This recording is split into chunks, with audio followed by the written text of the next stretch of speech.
দেখুন, সব থেকে বড় ব্যাপার হচ্ছে এই যে ব্ল্যাঙ্কেট প্রকল্পগুলো আমি এগুলো কোনোদিনই সমর্থন করি না। কেস টু কেস, ইস্যু ভিত্তিক, কেস ভিত্তিক হওয়া উচিত। যার পক্ষে আপনারা বাস ভাড়া মকুব করেছেন, খুব ভালো কথা, সাধুবাদ জানাই। কিন্তু যার পক্ষে দেওয়া সম্ভব, এমন অনেক মহিলারা আছে যারা এগুলোকে সমর্থন করে, যারা এই পার্টিকুলার এই ভাতা বলুন, ভিক্ষা বলুন, বা যাই হোক না কেন, এই জিনিসটাকে সমর্থন করছেন না। তার কারণ হচ্ছে, দেওয়ার ক্ষমতা যাদের আছে, আমাকে তো এই টাকাটা তো বরাদ্দ করতে হবে, গভর্নমেন্ট তো সেটা বাজেট থেকেই বরাদ্দ করবে।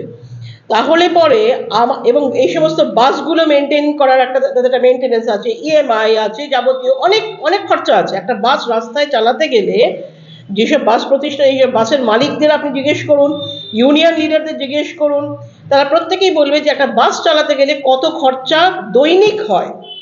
তো সেখানে যদি আমি সমস্ত মহিলাদেরই মুকুব করে দিই, তাহলে এই জিনিসটা কি কোনো একটা অর্থ, কোথাও কি কোনো একটা অর্থ আছে? যাদের দেওয়ার ক্ষমতা নেই, আপনি তাদের জন্য নিশ্চয়ই মুকুব করুন, কিন্তু যাদের দেওয়ার ক্ষমতা আছে তারা কেন টাকা দেবে না?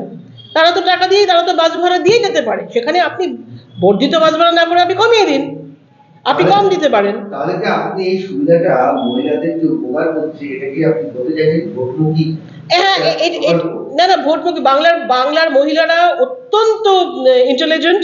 বাংলার মা বোনেরা কেউ মূর্খ নয়, আর কেউ তাদেরকে বোকা বানানোর চেষ্টা করলে পরে যে বানাবে সেই সব থেকে বড় মূর্খ। সুতরাং এটা আমি বিশ্বাসই করি না যে বাংলার মা বোনেরা এটা বোঝে না। তারা যথেষ্ট ভালোভাবে বোঝে, এবং তারা নিজেরাই এটাকে চাইছে যে এই সবাই মিলে যে ব্ল্যাঙ্কেট, যে একটা ব্ল্যাঙ্কেট রুল করে দিয়েছে যে কাউকে দিতে হবে না, এটা সম্পূর্ণ, আমার তো মনে হয় এটা মূল্যহীন। এটা একটা গিমিক। তার থেকে বরং যারা বৃদ্ধ রয়েছেন, যারা স্কুল চিলড্রেন, যারা ছাত্রছাত্রী রয়েছে, যে সমস্ত মহিলারা দিতে পারবেন না, তাদেরকে এটা মুকুব করুক, অসুবিধা নেই, কিন্তু যে দিতে পারবে সে দেবে না কেন?